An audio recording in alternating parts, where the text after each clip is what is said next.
kita otonomi di negara kesatuan. Ketika kita otonomi negara kesatuan, tanggung jawab akhir bukan pemerintahan yang dikasihkan ke daerah, tanggung jawab akhir ada di presiden. Nah, dalam hal kesehatan, tanggung jawab akhir ada di dan melalui Menteri Kesehatan. Itu dulu kita pegang. Maka asumsinya dari sana, seluas apapun otonomi yang kita berikan ke daerah, tanggung jawab akhir di presiden. Karena tanggung jawab akhir ada di pusat berhak dengan daerah. Nah, ini yang sering salah orang. Karena kalau otonomi tidak lepas, karena kita otonomi bukan di negara federal, negara kesatuan, bukan di negara federal, kita di negara kesatuan. Itu ada di presiden.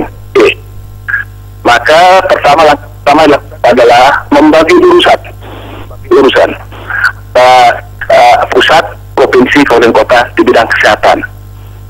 Apa kesalahan yang kita buat waktu Undang-Undang 32 kemarin, 38 adalah bagian urusannya tidak jelas. Maka dalam revisi ini akan sangat jelas, tidak boleh tumpang tindih, boleh pakai kata-kata skala yang tidak jelas. Ya, harus jelas. Das dalam bidang kesehatan harus jelas sekali. Karena baru siapa mengerjakan apa, nah, kita lihat nanti apa yang menjadi kewenangan pusat, jadi kewenangan provinsi, apa yang jadi kewenangan kabupaten kota. Langkah berikutnya setelah kewenangan jelas, maka pilihan pusat selama ini Kementerian Kesehatan aturan mainnya, bagaimana daerah melaksanakan kewenangannya. Aturan main itulah yang dikemas dalam bentuk norma, standar, prosedur, kriteria. Itu yang sekarang istilahnya PK, gitulah ya. Jangan sampai Menteri Kesehatan tidak membuat mainnya. Kalau aturan main tidak dibuat, maka daerah suka-suka jalan karena menganggap ini adalah urusan mereka. Nah, inilah esensi negara kesatuan. Kesalahan kita adalah sering sekali kementerian hampir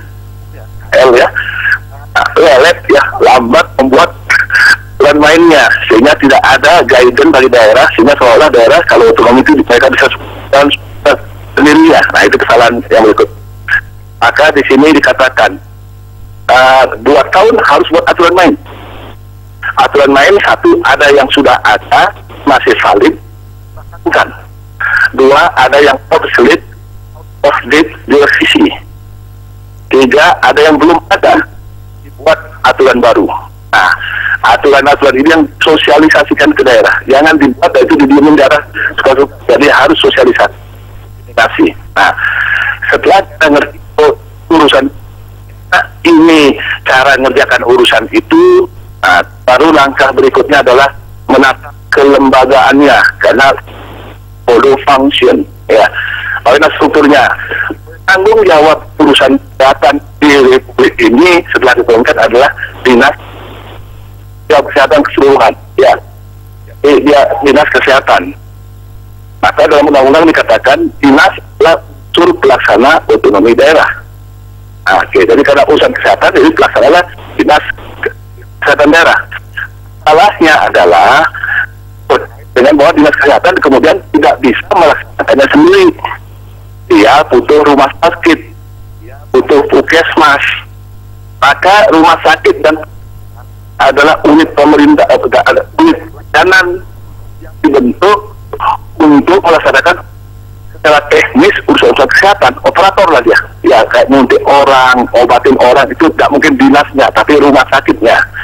Sekarang pertanyaannya adalah bagaimana hubungan di dinas dengan rumah sakit? Penanggung jawab akhir urusan kesehatan bupati, gubernur, tapi yang melaksanakan dinas kesehatan nggak bisa melaksanakan sendiri, dibantu oleh unit pelaksana, namanya rumah atau pelayanan, unit pelayanan apa saja yang milik daerah ya.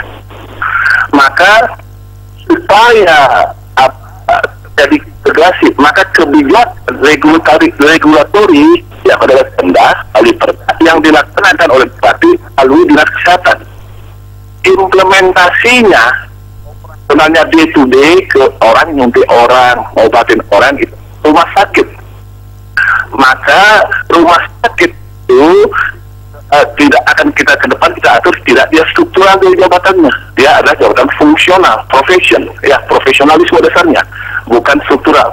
Jadi aspek manajerialnya, jadi aspek manajemennya, ML-nya itu dilakukan oleh dinas, ya regulasi.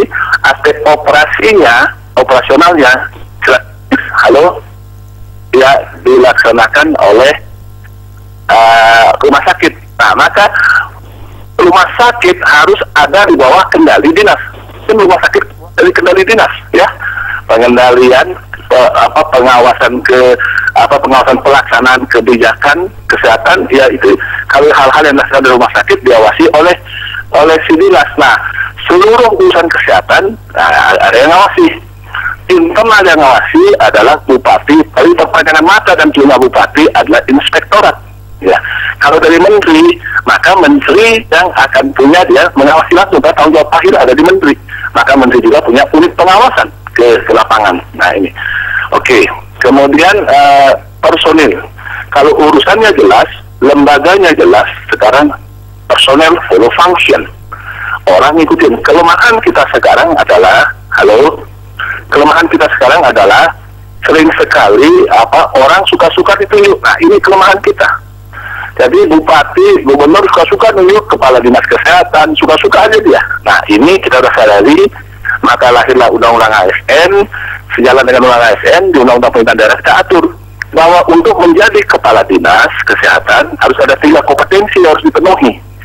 1 kompetensi teknis yang dibuat oleh Kementerian Kesehatan, 2 kompetensi manajerial yang dibuat oleh Kempan, dan 3 kompetensi pemerintahan yang dibuat oleh Kemdagri.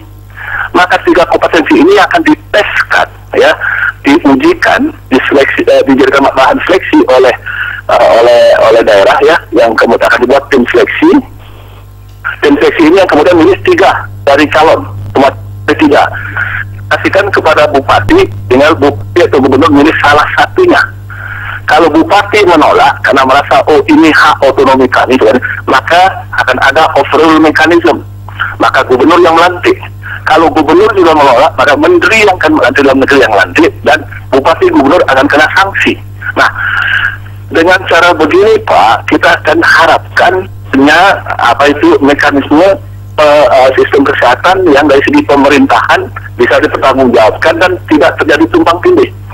Dinas teknis dilakukan oleh Kementerian Teknis, dalam hal ini Kementerian Kesehatan. Bagaimana menangani HIV/AIDS, bagaimana segala itu dinas teknis. Nanti dinas teknis itu oleh Kementerian Kesehatan, dan dinas umum oleh Kementerian Dalam Negeri. Dinas umum itu apa? 1, apa urusan sudah dibagi dengan benar. 2, NSPK untuk menjalankan urusan sudah dibuat. 3, lembaganya benar ada. 4, orangnya benar ada. 5, anggarannya benar ada.